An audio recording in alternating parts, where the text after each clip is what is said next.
Ladies and gentlemen, please take your seats. The show is about to begin.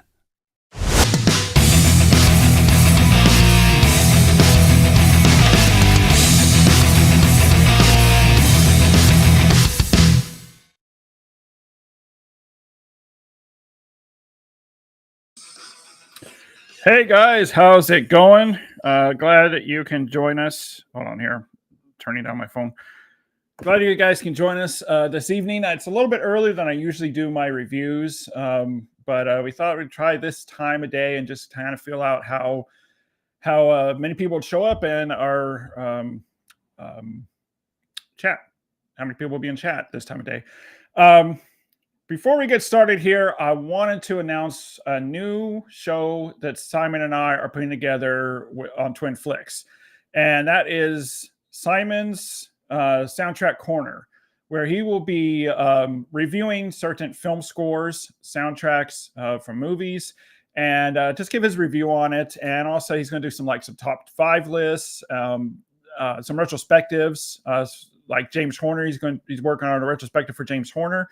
And this is mainly music, film scores, not really music inspired by, but the actual score from the film. And so, yeah, keep an eye out for that. I'm hoping that will come out sometime in November. We still need to shoot some videos and get that done. But yeah, so keep an eye out for this new show, Simon's Soundtrack Corner, hosted by Simon. And so you'll finally see Simon in front of the camera. All right, let's move into what we're here for. And I'm going to bring Dan from Return the Disc on. He hasn't been on for a while, and he's on now. It's been a while. Good to be here. Congrats on the 5,000 subscribers. That is awesome. Oh, thanks. Can't wait to see what the Simon Soundtracks does for the channel. So it's exciting. Yeah, we'll see. It's funny because everybody, when we were starting to advertise a little bit about it, promoting it, everyone's like, "Oh yeah, I love the soundtrack to Grosse Point Blank or Empire Records." And we're like, no, it's not that kind of soundtrack. It's not the music inspired by. It's the actual film scores, right? And they're like, "Oh, okay. Well, I'm not too familiar with that." So who knows? I mean, he may do a mix of it, scores and music inspired, but to satisfy the masses. But yeah, so we'll see how that turns out. Hold on here. Let me fix something here. There we go. Okay. So guys, how this video is going to work is Dan and I both saw Killers of Flower Moon. Oh yeah. I saw it Friday, and I think you saw it Thursday. I saw it Friday night. Oh, okay, Friday. And so we're going to give our review of that, but we're going to start out with just a basic review of it, and then we're going to get into spoiler territory. And since I know the movie's just come out, what I'm going to do is I'm going to put up this little sign here saying spoiler alert. When we start talking about spoilers. And so, yeah, I guess we'll wave or something when we're done talking about spoilers so you know when to come back on. But if you don't care about spoilers, then you don't need to do that. And then we're going to get into a video that we've been wanting to do for a while now, and we're waiting for Killer Moon to come out, and that is a Scorsese, like our favorite Scorsese films. It's not really a ranking; it's just our favorite films from Martin Scorsese. And then we'll turn over to the chat and see what you guys have to say. And so yeah, let's get into it. Awesome. You want to go first? Go ahead and give your review of Killers of the Flower Moon. Saw it at 6:20 Eastern time. And I think I got out of the movie around 10 because they still played the same amount of previews before the film. And then they even had an introduction with Martin Scorsese, a little 2-minute behind the scenes, thank you for coming type Tom Cruise. Yeah, that was actually cool. It was very cool. And, he talked about how he got into the Osage. He'd been wanting to tell this story for a long time. They shot in Oklahoma. And I'm from Kansas originally, so it was kind of neat that it was that close to where I grew up. But as far as the movie, I mean, this is an epic that we may not get many of after this, as far as the craft of actually, a filmmaking craft and low CGI. I thought the first hour was quite amazing. And then things started getting a little more lengthy and kind of just I got frustrated with characters, rightfully so, because if you know the plot at all, it's kind of like Leonardo DiCaprio doesn't play the smartest character, and he Yeah. finds himself in this mess with his uncle, played by De Niro, who's just fantastic. Yeah, I guess he kind of plays a little what's the word? Oblivious, or Well, I mean, like off type. oh, for sure, Yeah, because he's usually playing the lead, and he's usually the smartest guy in the room. yeah, and also the sexiest. I don't think he's that sexy in this movie. Yeah, He's got the weird teeth. He's always looking kind of, yeah, he's all grumpy. beat up from the war type thing. Yeah. And yeah, I just, I really enjoyed like the murder, crime, true crime grittiness of the film, and the Osage parts were fantastic in the beginning.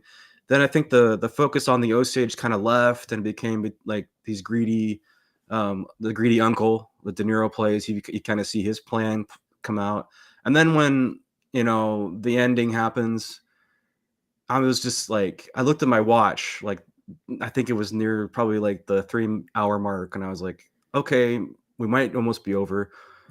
And then it has this quirky ending, which I think works. But yeah, I really enjoyed it, but I don't know if I will watch it again, to be honest with you. Yeah, I want to talk about that ending in the spoiler review. Yeah, we will. Yeah. Yeah, I mean, were you done with your little? Yeah. What did you Okay. think, Paul? So, I mean, Scorsese. I mean, he's a master class filmmaker, Oh, yeah. and this movie. Now, here's the thing: every time I say a movie's boring or it was a little long, people think that means that I hated it or I didn't like it, which is far from the truth. This movie was great. It's a masterpiece. Like you said, it's epic. Right. It's got a huge scope. It's smart and Scorsese. But I will say, and I love the beginning, like you said, especially when they find the oil. But I'm with you. During the second half, it was just like kind of really dragging. Like you really started feeling the length of a film. And I was doing the same thing. It's not good when I start looking at my phone to see what time it is. And I was doing that a couple times during the movie. And there's been 3-hour movies like Babylon or even Wolf of Wall Street. The pacing is so good in that movie, it does not feel like 3 hours. Yes, exactly. Of course, obviously, it's a completely different type of movie than Babylon or Wolf of Wall Street. So you don't have that fast-paced editing. And it's 100% a drama. But yeah, I did really start feeling the length of the movie. 3 hours and 26 minutes. Like when I got home, I texted you and I'm like, this movie did not need to be 3 hours and 30 minutes. It did not need to be. It would have been fine at 2:20, 2:30. It would have been perfect. Oh, yeah. And you still would have gotten the same effect of it. Definitely. At 3:30. But yeah, I loved it, except that's the only complaint I really have is the length of the film. It was just really drawn out and really felt I literally started falling asleep a couple times. Oh, wow. Okay. Yeah. Because it was just like, okay, come on, get on with it type of deal. But again, I'm not saying I hated the movie or I didn't like the movie. I actually really love the movie. In fact, I'm probably going to buy it when it comes out on physical media. But Leonardo DiCaprio in his 6th Martin Scorsese movie, I mean, he's great in it. And like you said, he plays this beaten down guy. And I've heard some people say that he looks so grumpy through the movie. Well, you would too if you went through what he went through during the war. This was a hard time, right? Yeah, in America. Because it was before the Depression, right? Or no, 19. Yeah, 20s. Yeah, so it was around the Depression era as well. Yeah. And what's funny is that the movie is 3 hours and 30 minutes, but I do wish they would have spent more time on Leonardo DiCaprio's background. Really? Okay. Like I didn't really get a true sense, like, why did he actually come to live with his uncle? Things like that, I wish they would have done a little bit more on, especially since it's 3 hours and 30 minutes. Like, why not? Right. But I also understand Scorsese's point of view is this is not about Leonardo DiCaprio, not about Robert De Niro. It's about the Osage Indians. And yeah, I mean, it's definitely about that because the whole movie is focused on that and what happened with the murders. See, I wanted more of like his wife and backstory, and we can get into it in spoilers, but I wanted a little more of the backstory. Like, stay with the Osage. They teed up like all the Osage history, amazing black and white cinematography, blending like old school, new school filmmaking techniques in the beginning, and just even like the crazy silent film fonts they use to introduce the Osage. I really liked it. I didn't know much about this, to be honest, and it was really informative. Yeah. Well, if I keep talking about it, we're going to get into I know we're gonna hit it. Let's go ahead and just give our score now between 1 and 5. What would you give it? Right now, I will rewatch it. Maybe. I mean, I know I said I probably wouldn't, but hey, I rewatched Shutter Island for this, and I wasn't gonna rewatch that. But 3 out of 5 right now. 3 out of 5, and that's mostly because of the pacing in the middle and the end. For me, it's just, am I gonna watch this at home?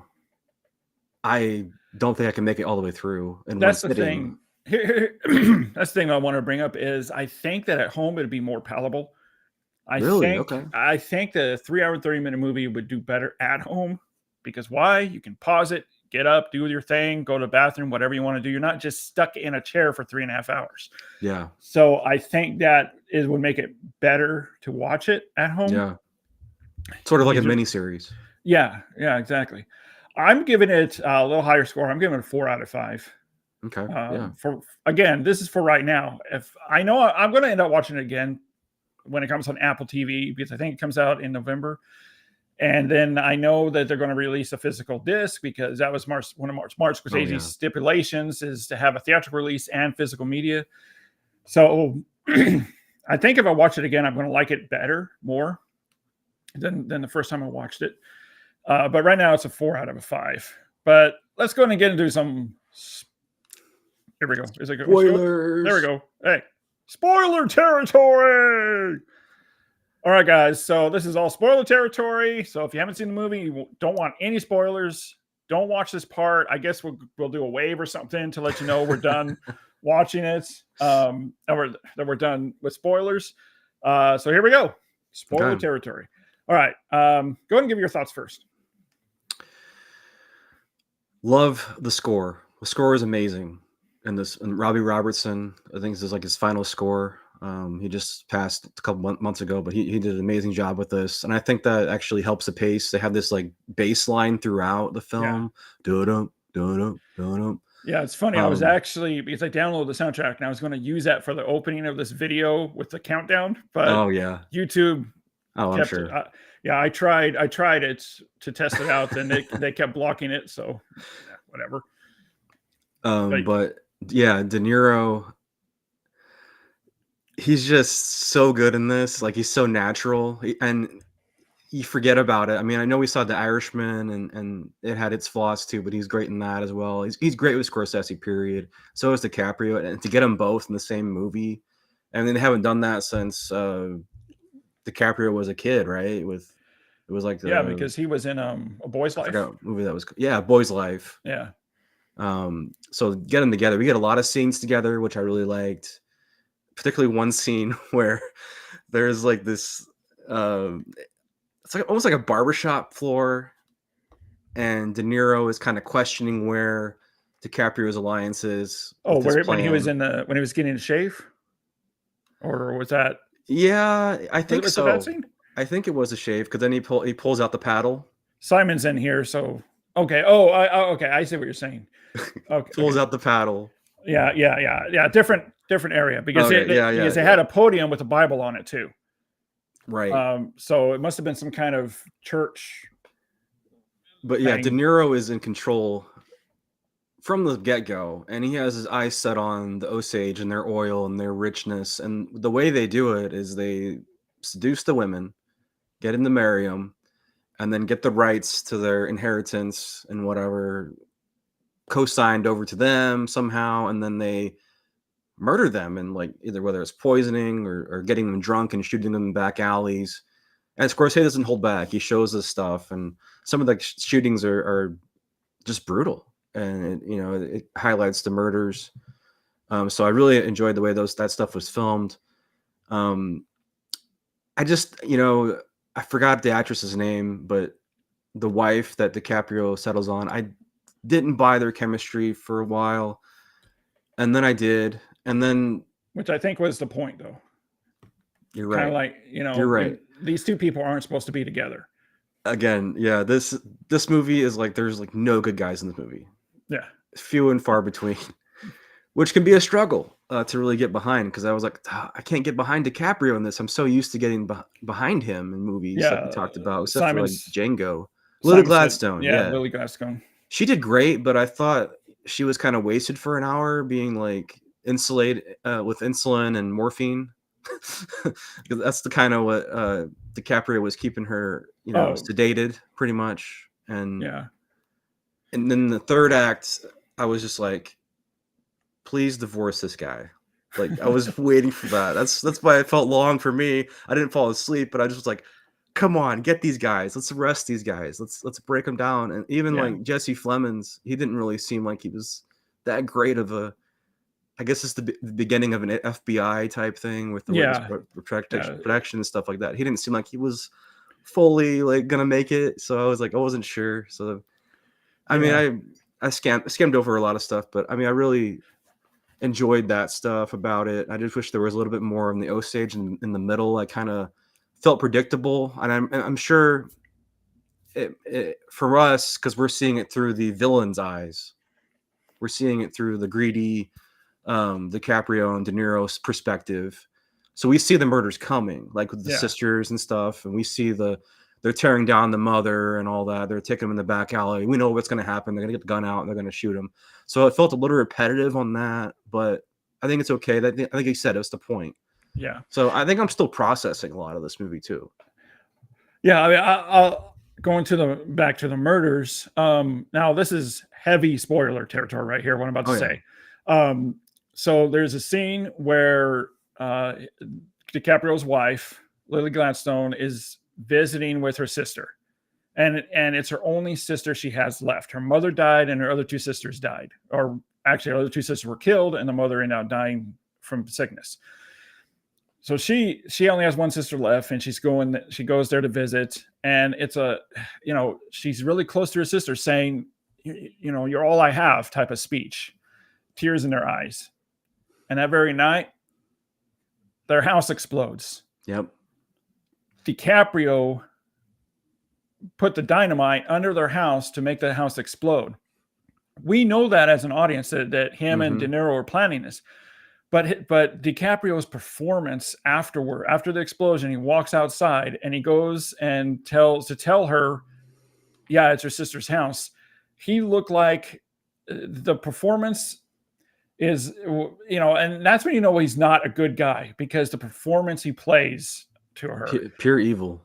Yeah, and because he makes like he's so sorry, like he's about to just burst into tears with her when he's the one that did it. And so I loved DiCaprio's performance in that direction as well. He did such a great job. Like you don't really think of him as a sociopath or a psychopath. Yeah. But really he is, because that's what sociopaths, psychopaths would do, is they make like, they did this thing, but then they try to make you feel sorry, or try to feel sorry for what they just did. And he even has that line. He's like, I love that money. Almost as much as my wife, And that's at the very beginning. Yeah. When she says what she says, you just want to marry me for my money. And he says, well, I do sure like that money.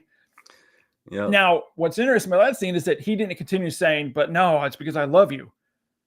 He left it at that. No, I sure do love that money. Woo boy, I sure do love that money. And that's all he says. On the white devil. On the white devil. So he's also not hiding his intentions to her. Like, he's not lying to her saying, no, I don't want the money. It's because I love you. He flat out told her it's the money. So yeah, I mean, I knew some about what happened, but not everything that happened. Hold on here. Someone left a comment. Rachel, who's that? I don't know who that is. I can't make out that name. Sorry to disappoint you. That was the intention. Actually, the first thumbnail said with guest Martin Scorsese, but I thought that might be a little too far. But that was the intention to get your attention to come in here and watch us. Oh, that's great. And that's it worked. Hilarious. Yeah, so I mean, I love the beginning of the film when the O'Shea finds the oil and the music used for it, and they're dancing around and then I mean, I kind of find it hard to say true stories. Movies based on true stories is predictable because obviously it's true. You just look it up. But so you know, the whole point is that Robert De Niro moves in there to try to help these people, but his true intentions is to steal the money away from them. And the way he does that, and he explains in the movie, is he explains to Leonardo DiCaprio, you marry the wife or the daughter, you get integrated into their family, then we kill off the rest of the family, then at the end kill the wife, and then you inherit the money. Yep. And it funnels back to him too. He has like a deal. He makes a deal like it funnels back to him too. So he keeps that area that he's living in. Because he said eventually my money's going to run out or something like that in the beginning. And you know, I want to make a deal and get these. I mean, there's even that scene where he has like that fire policy, and he's lighting up his front yard, which is amazing cinematography with the fire hitting his glasses. And the cinematography in that scene was just amazing how they did that. I'm not sure what lenses they used, how they actually shot that, but I love to see the shadows like blurred into the fire. Yeah. And you can feel the heat, and it's not even like a 4D experience, but I just felt like, man, this is crazy. Right. Yeah. And then I want to talk a little bit about the ending. Oh yeah. Now the ending, well, actually, before we go into that, I want to talk the violence in this movie. Yeah. I actually didn't think it was that brutal. Like I was hearing people say it is one of the most brutal Scorsese movies they've ever seen. I'm like, no. Really? Have you seen that many Scorsese movies? I think Goodfellas was more brutal than that. I think that Casino was more brutal than that. They take that guy in the back room and use that vice to squeeze Casino his head. for sure, yeah. But there are some scenes. I mean, in fact, me and Simon were looking at each other saying, why is this rated R? There's not an F word in it. The violence isn't that bad, really. I think there was like the F a duck line though by DiCaprio. That was hilarious. Yeah. But it does show the aftermath of the deaths, like the autopsy. And I thought that was brutal. Not the scene, but to have her sitting watching the autopsy, or not the autopsy, but the investigation happening. Like, why is she there? Because they lift up her head and shows the back of her head is like all blown out from. Yeah, again, it's like I think it's part of trying to break down these Osage people. De Niro comes at him in different ways. He has the doctors prescribing medicine that's not really going to help him. He has the autopsy doctors, trying to provide trauma. De Niro owns the town basically.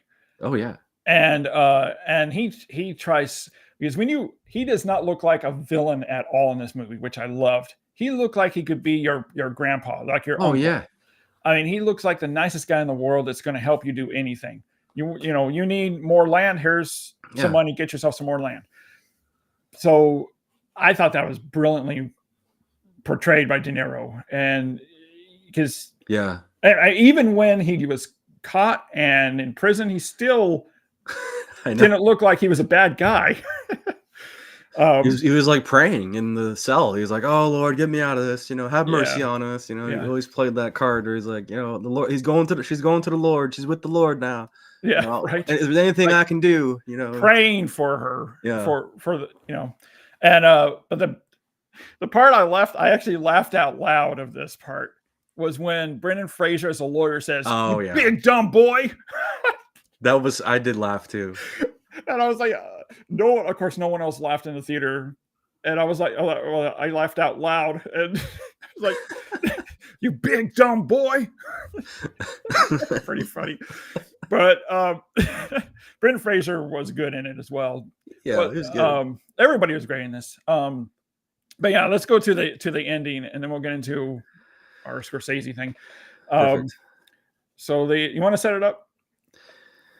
Yeah, so the movie kind of ends, right? And then there's a recap. Usually in movies, they show like this kind of thing in text form, but this was basically a behind the scenes look of how a radio spot might do it. Yeah, like a radio program or something. Yeah. And Scorsese himself is in the scene. So it's a little bit of meta and a recap of what happened to the characters. And it's kind of bizarre. Yeah, it's interesting because it's really done completely different than the rest of the movie. Yeah. And it's just, yeah, I mean, I wasn't sure how to feel about it at first, and then when Scorsese came out to give the final words about what happened to these characters, I was like, well, I don't know if I like that or not. Should Scorsese really be doing that? I was thinking to myself, maybe instead have someone from the Osage tribe True. do that. That's true. But then again, to go in context of the film where they're not going to have an Indian come on a radio show to do that. Right. In that respect, Yeah. it makes sense. I thought it was a risky move though to go away from the traditional way of a recap. Yeah. And Yeah, kinda because like try you to- said, they usually fade to black and they just Yeah. have text for them about what happened. Yeah, maybe a photo. But Yeah. yeah, this was Yeah. like a full-on radio spot, almost borderline comedic. And just the way the Kinda. tone was presented, I was like, wow, this is like really like crazy over the top. And Which again, it's Scorsese. Everything Scorsese does is for a purpose. So it shows how people just didn't care that this happened to this tribe of Indians, to the mhm. point where they're almost not really making fun of it, but kind of, I don't know, not Yeah. making light of the situation. Entertainment. It's entertainment. Yeah, entertainment, exactly. Which is what we see today on the news, really. Oh, for sure. It's kind of funny that like nothing's changed from the 1920s, whatever, till today. Nothing's changed. But yeah, I mean, I'm with you. I think it was a gutsy move, and I do think it worked. I think some people might be a little put off by it, but Right. it worked. I liked it. I enjoyed it. Now, realistically, how many performances do you think are they all going to be nominated for Oscars? I mean, what do you think they have any chance of winning?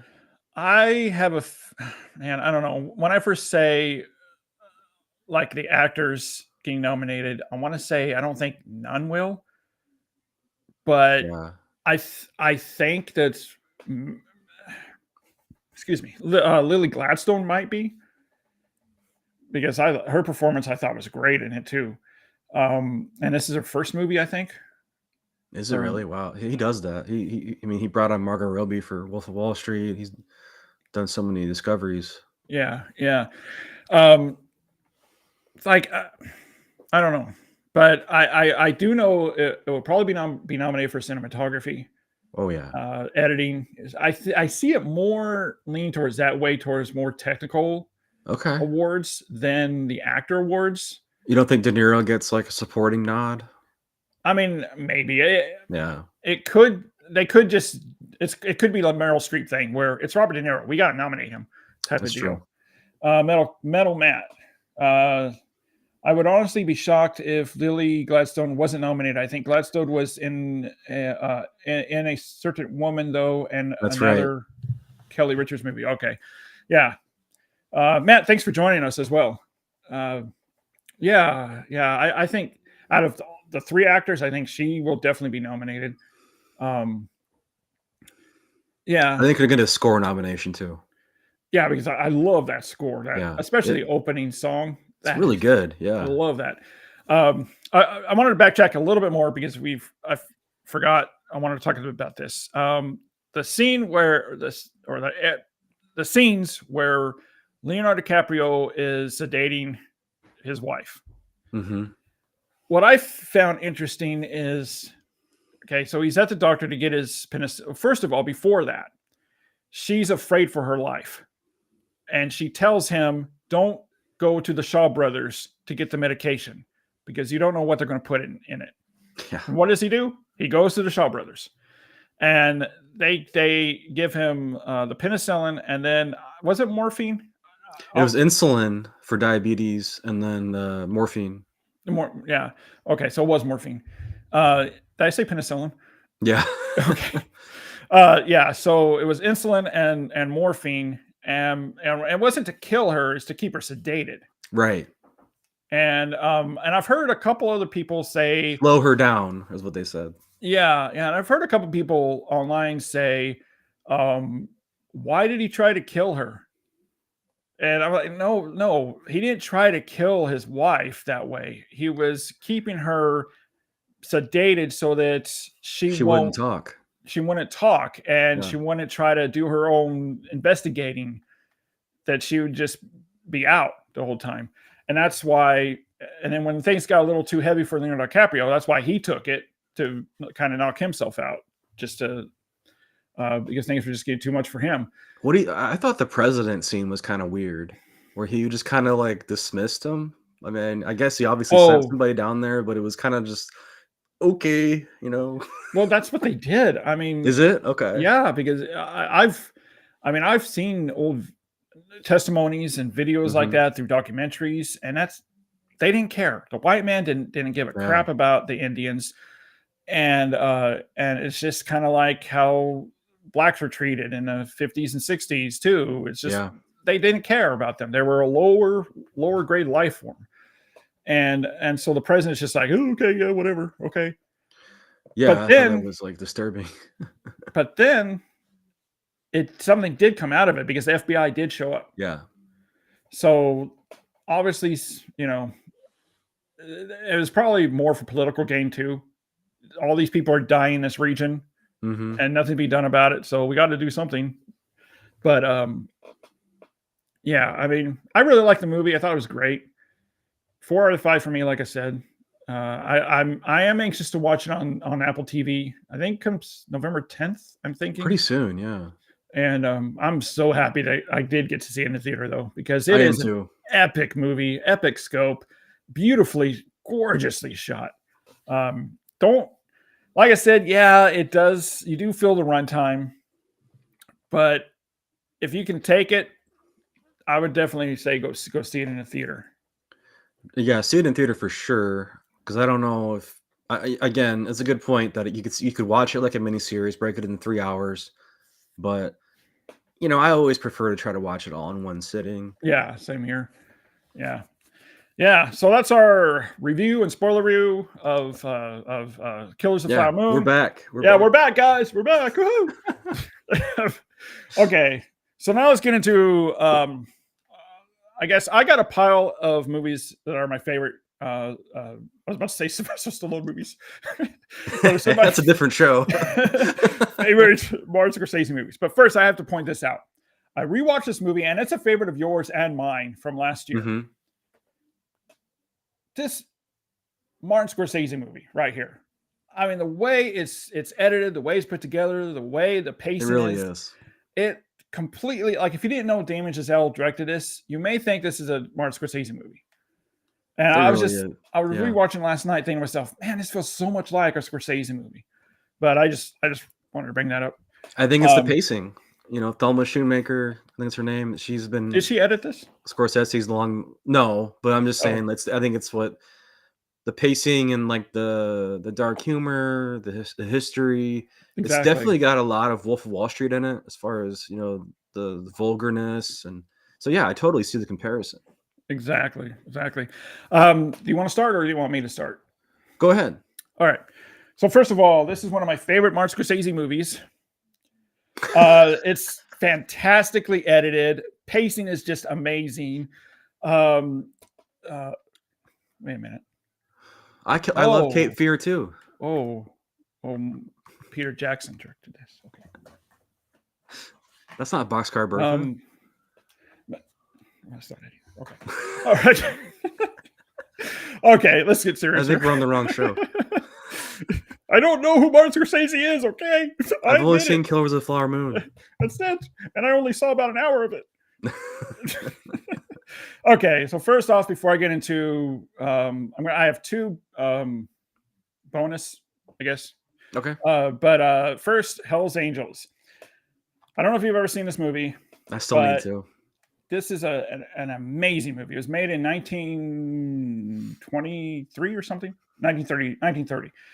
And there's this and Wings. This is a whole lot better than Wings, in my opinion. And the reason why I even know about this movie is because me and Simon both saw an interview with Martin Scorsese years ago where he said that Hell's Angels is his favorite movie. And whenever he begins production, he watches this movie before he goes into any production. Wow. I don't know if he still does, but that's what he said at the time of the interview. And we're like, okay, we got to see it. So yeah, fantastic film. And when you watch this, you can definitely see the inspiration for Scorsese movies with this movie. The technical aspects, the way they shoot it, I mean, it's just fantastic. I knew about it through the Aviator. Yeah, we can see. Howard Hughes. Yeah. And he said that's one of the reasons why he campaigned so hard to direct The Aviator. That makes sense. Okay, so these are just before I get into it, these are just what do you call it? Bonus movies or whatever. Honorable mentions or honorable mentions. Yeah, that'd be good. Honorable mention. Silence. Oh yeah. Love this movie. Just gorgeous movie. A lot of people didn't like it. I don't know why, but that's one that it has stuck with me. Yeah. I mean, that ending shot is just, and talk about a brutal movie. I thought this was more brutal than Killer's Flower Moon, honestly. Oh, it is for sure. Yeah. And another honorable mention is Hugo. Okay, I really like this movie. And when this first came out, I'm like, really? Scorsese's directing this? That's odd. But you see Scorsese all over it when you watch it. Okay, so what we'll do is we'll go back and forth, switch off. So, perfect. Okay, so here we go. The Aviator. Nice. Love The Aviator. One of Leonardo DiCaprio's, one of his first movies with Scorsese. Mm-hmm. I think he did a beautiful job. What's interesting though about this movie is the color temperatures and the tones of this movie change from scene to scene. One scene, it will be like this green, I don't know, not neon green, but like this heavy green tint. Yeah. And then another scene, it will be more like a sepia kind of tone.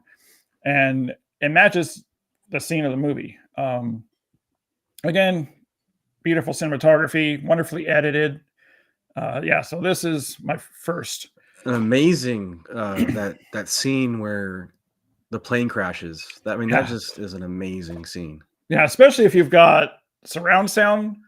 I was listening to it a week ago, and man, I mean, it just it completely immerses you in that crash scene. It's fantastic. Oh, yeah. Amazing. Okay. I gotta go with one of the first movies I saw that Scorsese done. Well, the first one I saw was Raging Bull, and then I went and saw The Departed in theaters. Nice. And I just rewatched this like last week, and it still holds up. Amazingly edited movie. Moves so fast. It's almost 3 hours, but it moves so fast. You have legends: Matt Damon, DiCaprio, Jack Nicholson, Ray Winstone, like on his game here. Mark Wahlberg, Marky Mark. I mean, he's got some great lines in here. It's just dialogue is fantastic. Vera Farmiga, another one that the Scorsese kind of brought to the forefront as a female, and yeah, it's an amazing, like, I would say this is probably the best way to get into Scorsese as far as like, because it has the most plot. His movies usually don't have a whole lot of plot. Well, until recently, but Scorsese even said it's the first movie he made that actually had a plot. Yeah, so. Yeah, and it got him his best director Oscar. So yeah, I love The Departed. Yeah, Simon and I, we went to go see that. I think we saw it 3 times. Yeah, I did too. I just absolutely love this movie. This is actually my number 1 pick for my favorite Scorsese, because this is incredibly rewatchable. You can quote this movie all day long. I mean, the banter between Alec Baldwin and Marky Mark is just fantastic. I love it. I mean, Jack Nicholson's performance, which I recently found out watching an interview. Shoot, who was it with? I think it was Matt Damon, right? That clip of Matt Damon talking might have been, where he said that majority of Jack Nicholson's performance was improvised. I believe which it. is insane. I mean, that's crazy. And what was it? There's that one scene where he's at the dinner table eating a shrimp and he's talking to the guy, and Jack Nicholson waves Scorsese over and says, "How about if we have a hand in a Yeah. bag?" Just a severed head in a bag, and it's just there. It's just there. I mean, It makes him so much creepier. talk about genius. Yeah. Yeah, I think this is my favorite Scorsese movie. I mean, all his movies are great. I can't really say it's my favorite because I love them all, but still, if I was to pick one Scorsese movie, this would probably be my number one pick. Yeah, Scorsese, I think he's got like 3 like main ingredients. It's always like, you know, Italian gangster attributes, and then the Rolling Stones, songs, and then, you know, he always has like his Catholic background shows up in this too, and all of his movies. So it's all that combined. I think that's really his recipe for a great film. Oh yeah, 100%. And by the way, guys, if you're in the chat, let us know what yours favorite Scorsese movies are too in the chat, and you know, if you have any questions for us about these movies, let us know in the chat, and we'll answer them. Let's see. I'm gonna. Well, your turn, right? Because I just did the. Yeah, my turn. Yeah. So next up for me is After Hours. I love this movie, and I know you recently, when this came out, you watched it for the second time in a long time, and you didn't really care for it when you first. Yep, that's right. And then I told you, I'm like, you talked me into keeping it. I still have it. Yeah, I mean, I was like, and then you did watch it again, right? And then I appreciate it more now. And but go ahead, I'll tell you why after you give your spiel. Yeah, I mean, it's just a great movie, and one of his first comedies, I think. Right? It was. Yeah. King Comedy was after. King Comedy was afterwards. No, wait, no. This is after King Comedy. Oh, is it? Okay. Yeah, this was 85. I think King Comedy was 82. Okay. 83, somewhere around there. But it's such a dark sense of humor, and I think deadpan, is that the right word? Yes, dark, dry humor. Deadpan. Yeah, very dry humor, which is my sense of humor. So that's why I loved it. And we've all had bad nights, right? Not quite as bad as this, but yeah, and I love it too that it's set in one night. You know, by the way, this transfer is absolutely gorgeous. It is. It really is. Yeah, go ahead.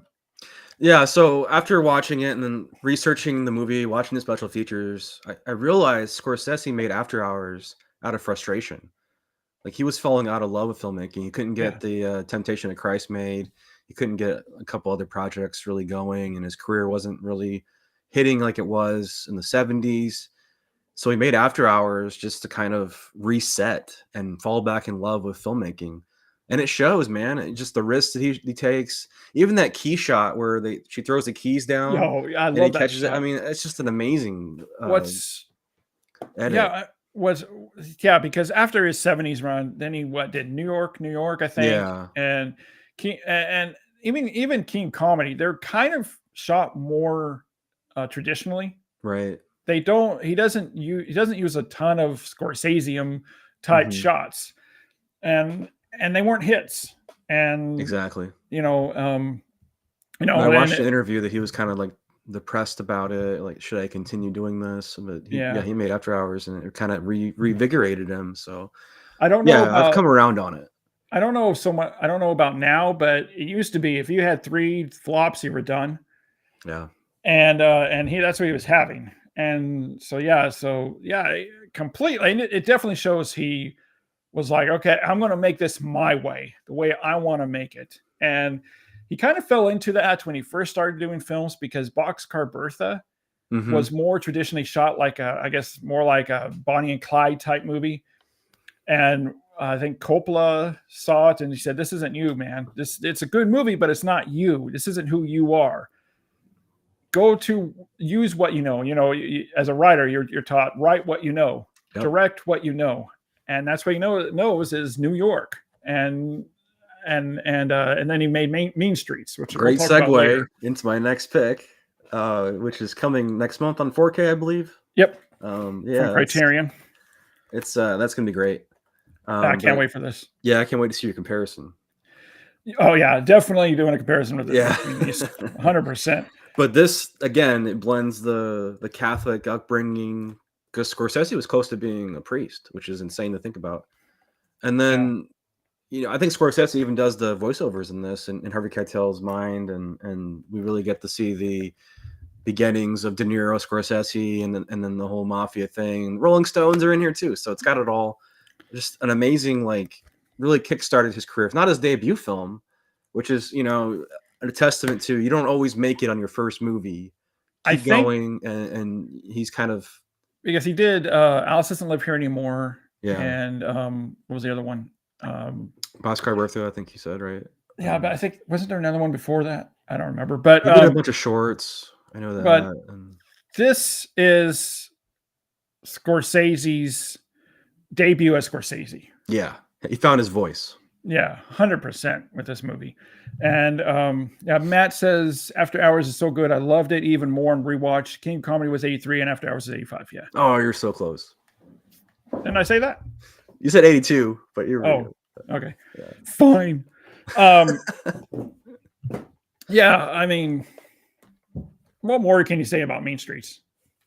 It's a great time capsule too of the 70s. Which is my favorite decade of film. Me too. I mean, 100%. Next up, I would have to say Irishman. This is another movie that people didn't really care for, and I think the reason they didn't care for it is because they were expecting another Goodfellas or Casino. Why would, and my response is, well, why would Scorsese just remake what he already made? Exactly. And that shows the value of a good filmmaker is you don't remake something you made twice already. But I mean, of course, the de-aging is a little, it is what it is. But overall, I love the movie. I thought it was great. It's so good. Yeah, I mean, and getting Pesci back into acting, I mean, this had to be something special to get him back into acting. Unless you're Pete Davidson. Yeah. Well, with that, they just backed up a dump truck full of money. True. But yeah, The Irishman is my next pick. And it's like the conclusion to Scorsese's mafia movies. If you really look at it that way. Exactly. It's a nice meditation on life, and it's a great conclusion too. Regret, and yeah, it's just crazy. And this is his first like 3-hour over 3-hour epic. I think this is I don't think it's as long as Killers of the Flower Moon, but it's right it's close there. though. It's right close, there. Yeah. So what's your next pick? My next one is also 3 hours or so. It's Casino. I love this one. I'm a sucker for like old Vegas, and of course that whole thing about the mafia owning Vegas and De Niro. I just love the opening too, where the car explodes and goes right into the credits. Yeah. And that's one of my favorite credit scenes. It's just crazy. The dummy body. Yeah, because you can see it like the because it does. You can see the edit there. Yeah, it's hilarious. But still, it's great. But now, Casino is my pick too. I love that movie so much. But now, Goodfellas or Casino? Right now, in this moment, Casino. I planned on watching Goodfellas before this. I didn't get a chance to because I've always critiqued like the ending of that movie. I just felt like as soon as Pesci dies, it kind of loses its way for me a little bit. Yeah, I mean, I love Goodfellas, but I wouldn't say it's my favorite Scorsese movie. It has great moments. Yeah, exactly. It's a movie that has great moments and great performances, but as a film itself, I wouldn't say it's a great film. Right. Which a lot of people are going to disagree with. But I mean, even Scorsese says that he doesn't consider it one of his great films. But yeah, I mean, I'm just going now. So this is the box set that I got. I heard the 4K sucks, so I didn't buy the 4K. I did too, yeah. I still have the Blu-ray. I'm holding out for a new restoration. Yeah, hopefully they will. I heard not Warner Bros. I heard Criterion has was able to license a lot of Warner Brothers stuff. Okay. And I think we're through the grapevine. I'm hearing that we're going to get The Aviator. Oh, nice. What was it? Goodfellas, and there was one other one from Warner Brothers. So hopefully they need to just do like a Scorsese box at this point. That'd be expensive. I know. But it seems like they're releasing a new movie of his every 6 months. Yeah, yeah, yeah. What's your next one? Okay, let's see. Well, you already had Irishman. Taxi Driver. I don't have it with me, but it's behind me. Taxi Driver is just one that sticks with me as well. It's an insane character piece. That movie has, I'm sure that 4K is amazing. I still have like the box set. 4K is gorgeous. Yeah, I haven't upgraded yet, but it's so good, and a performance by Jodie Foster is just amazing, and it's influenced movies ever since it came out. I mean, it shows you what you can do for characters, and Let I me mean, ask you Joker this. stole from it. Yeah, 100%, which is one of the reasons I don't care for Joker. But Yeah. let me ask you this. Do you think a movie like this, where the lead character is the villain, would be made today? From a major studio, not from, A24, sure. But I'm talking about like a major studio like Warner No, Brothers. Yeah, I don't think so either. they don't have the balls. Exactly. Yeah. And that's one of the reasons why I love 70s movies, because they put it out there. And let's see here. Scott says, your thoughts on Shine the Light, the Shine a Stones Light. movie. Great movie. Yeah. Or concert movie. I also love because he also directed Last Waltz, I believe. Last as well. Waltz, yeah. And there's also a Bob Dylan one too, I think he did. Yeah. Fantastic. I mean, you can pick any movie from Scorsese, it's going to be amazing. Yeah, he's got a great That's the thing. documentary. We could do 5 documentaries probably and be okay. Yeah. King Comedy. Yep, King We Comedy. talked about that earlier. Just a great movie. Let me go back to Taxi Driver real quick, Yeah. because like the 70s, I mean, look at the movies we had. We had heroes that didn't win. We had villains that were the lead characters assassinating people. And Political paranoia thrillers, you had 3 Days in the Condor. yeah. And they were, and directors and studios, executives were not afraid. They weren't afraid of. Now they are. They're afraid. I think they're too afraid.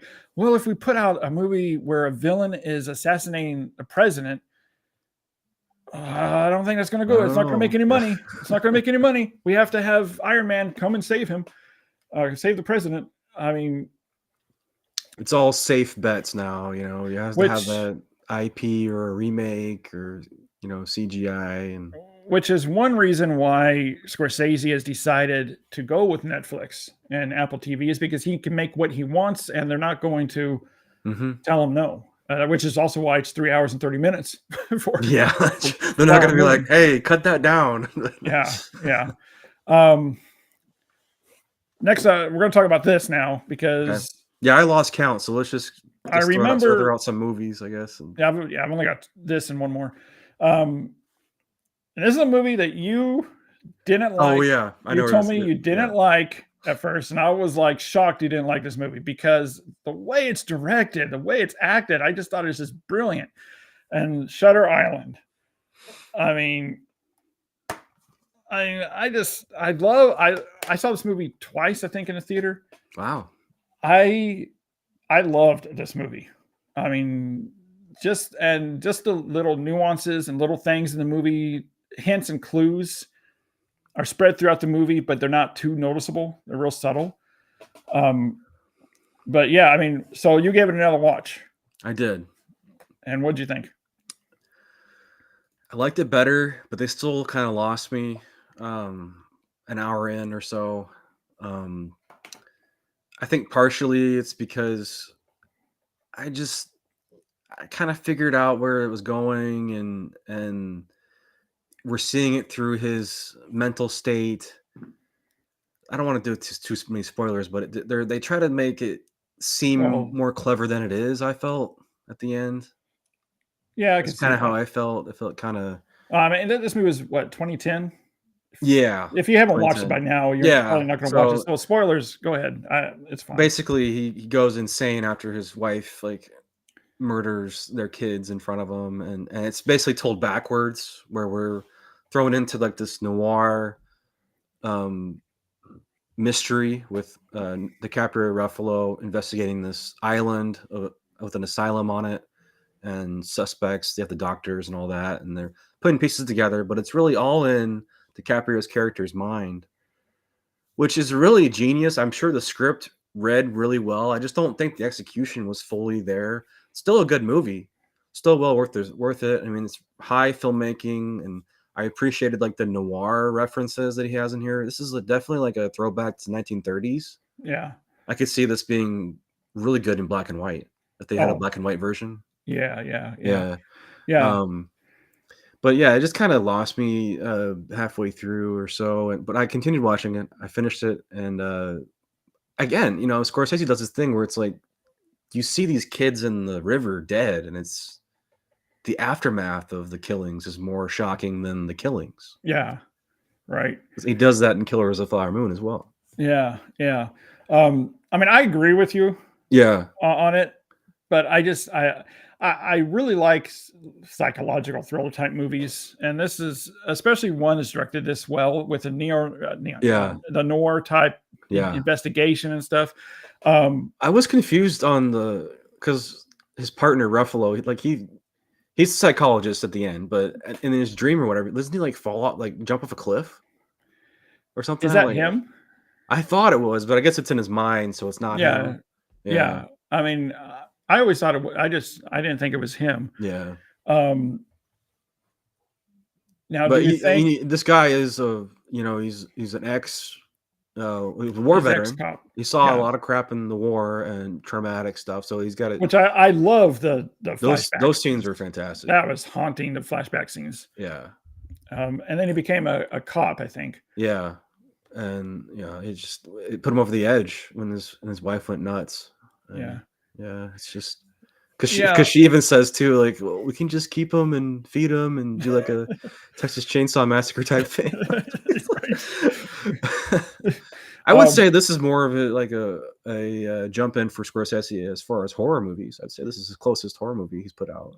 Oh yeah, 100%.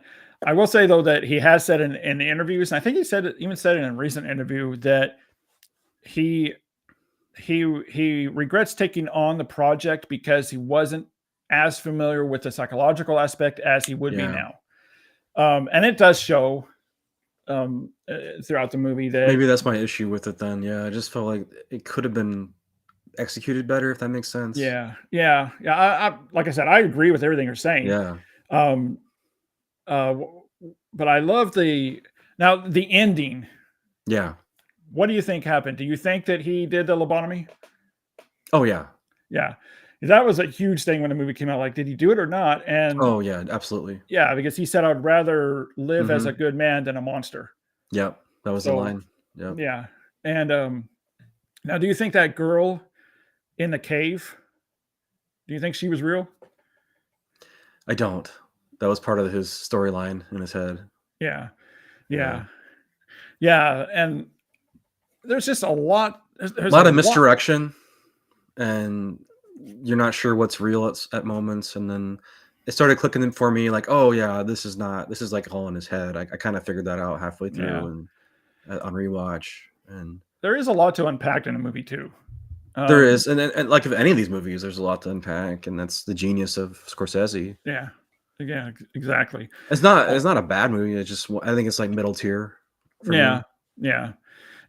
I've heard that from some other people as well. You're like, yeah, he's kind of missing out. I'm just kidding. I think I love the technical aspect of it than anything else. The way it was shot, the music, because there's some haunting scenes in this movie. Like when he's in that underground maze or whatever with the prison, and the guy, he's going to see that one guy played by Jackie Earl, or Jack Earl Haley. That whole scene, I know, was haunting, and then Jackie Earl's character was like, whoa, so I think I liked it more because of the technical aspect of it as a filmmaker brain, Yeah, I can see that. I think I enjoy Raging Bull a lot better than you do. So I think that's kind of my Shutter Island. I was just going to say Raging Bull is my next one. Okay. Raging Bull. Perfect. I forgot it, but yeah, Raging Bull is my next Yeah. one. Yeah, Raging Bull. Let's talk about Raging Bull. As Just an amazing character piece, biopic. Jake LaMotta. I mean, he lived a long time. Didn't seem like he was going to make it, but he just, he lived a rough life. And yeah, it's just, you know, the deconstruction of the masculine man and athlete turned comedian, showman, industry man. Right. De Niro gained like 50, 60 pounds, something like that, yeah. which is unheard of now. I think people would use a fat suit. You know, I don't know if Brendan Fraser was in a fat suit and Goes as Far and No. Moon, but he might have No, yeah, he said he shot that. His Right scenes after- were shot years ago, so after The Whale, probably, or something. I don't know. no, it was shot before The Whale. That's what, Oh, was it? Okay. yeah. Wow. His scenes were shot a long time ago before he started losing more of the weight. Wow, interesting. But yeah, so yeah, De Niro's commitment is just a powerhouse performance. Jake LaMotta, and the editing is fantastic with the flashes and the as the punches come in, the flashes from the crowd. The And light bulb. I love the quick cuts and great dialogue. Put Joe Pesci playing the brother. You have insight into the Italian American. So yeah, it's a fantastic film. It gets better on every rewatch for me. I think that's kind of true though of every Scorsese. Now that I think about it. Yeah, 100%. Let's see here. Matt says, Raging Bull for me is one of the greatest biopics. I love the cinematography, and that performance from De Niro is a true tour de force. Yeah, 100%. I mean, let's see. Scott says, Raging Bull is a masterpiece. Yeah, He's the one that showed me it. So yeah. I mean, Siskel and Ebert. I mean, I think I've said this before, but when they did their best of 1980s, they listed this as, I think, number one, and then Do the Right Thing as number two. Which is crazy because it came out in 1980. Yeah.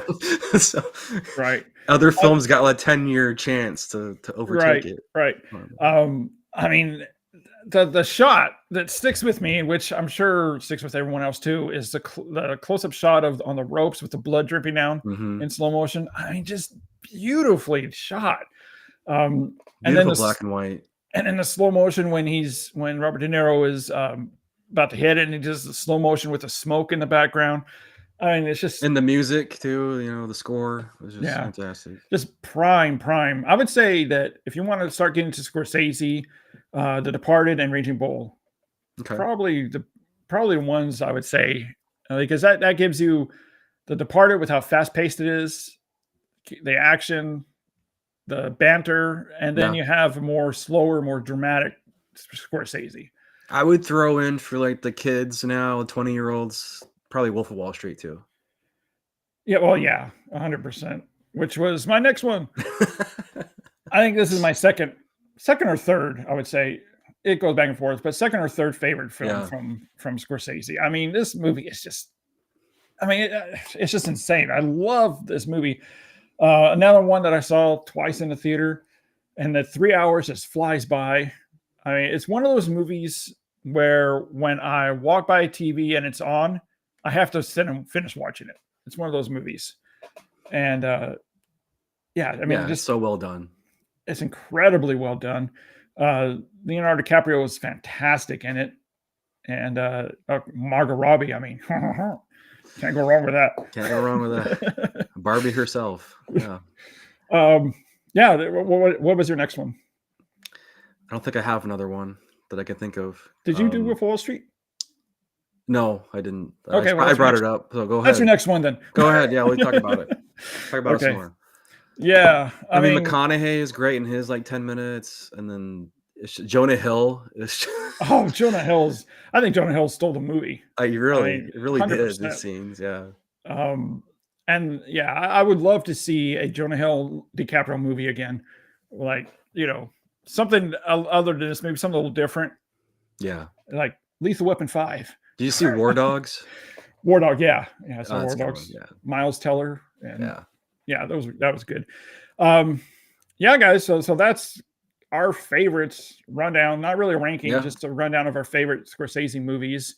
Let us know in the comments what your favorites are, and if you agree with we missed a couple picks. You know, I'm not a Yeah, big fan of like Gangs of New York. I'm not really into yeah. I that. mean, it's like Gangs in New York. It's good, but it just I don't know. There's just something about it that is missing for me.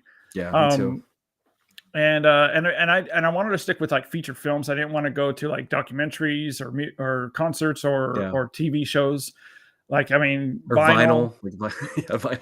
He did a fantastic job with that first episode. And And Boardwalk Empire, I think he did Boardwalk the Empire pilot. Yeah. too. Yeah, yeah. So and that just shows the how versatile he is as director. I mean, he's And he's a done huge champion too of like world everything. cinema. I mean, he's got the Yeah, world cinema series and Criterion, and yeah, it's just yeah. fantastic. You know, it's hard to believe that an 80-year-old made Killers of the Flower Moon too. It feels like somebody that's newer, fresher, or just starting out. You know, so it's a testament to him and longevity. Because I know Yeah. Quentin Tarantino wants to retire and thinks there's drop off, but Scorsese, I don't think he's really dropped off. He's gotten a little better recently. Well, even his bad movies are good. Yeah. I mean, I'm not a Cape huge fan. Fear. Cape Fear is all right. You know, Cape Fear, yeah, that's definitely my least favorite yeah. Scorsese movie, but Color of Money is fine. You know, Color of Money is good. I mean, all his Yeah. movies are good. But I think my least favorite is definitely Cape Fear, which, a side note, was originally supposed to be directed by Spielberg, and then No Spielberg way. started working on what was it? Hook? Was it Hook? Hook That or makes Indiana sense. Jones? One of them, and so he suggested it to Scorsese, and he took it. Way different movie if Spielberg directs it. Huh? What was that? It's a different movie if Spielberg directs Oh Cape yeah, Fear. yeah. I don't know if it would be better or worse. Probably But- not. Probably not better. But yeah, Spielberg knows to stay in his wheelhouse, what he's best at, and that's one thing I like about Scorsese is that he's not afraid to branch out to different things that he's Yeah. not used to. I mean, a lot of his. I mean, look at the difference between like Goodfellas or Casino and Hugo. Vastly I mean, different movies. Hugo is And PG about the silent film era, and then you have Silence, which is a religious epic. You know, Right. it's- And you don't really see that a lot with directors. and he's not Is- afraid of controversy either. Oh yeah, you just like if you don't like it, you don't like it. Yeah. I don't care. Yeah. I'm going to make the movie I want to make, which is what you need. That's how you become a great filmmaker. Is you Yep. cannot care about controversy or if you're going to upset someone. That's the point of film, is to upset someone. So if you upset someone, you've done your job. Yeah. Yeah. Yeah. All right, guys. Well, I think we're going to wrap this up. Thanks so much for joining us. Again, please let us know in the comments what your favorite Scorsese movies are, and if you agree. If you've seen Flower Moon, let us know what your thoughts on that is as well. Yeah, guys. So I think we will see you later. All right. Peace out.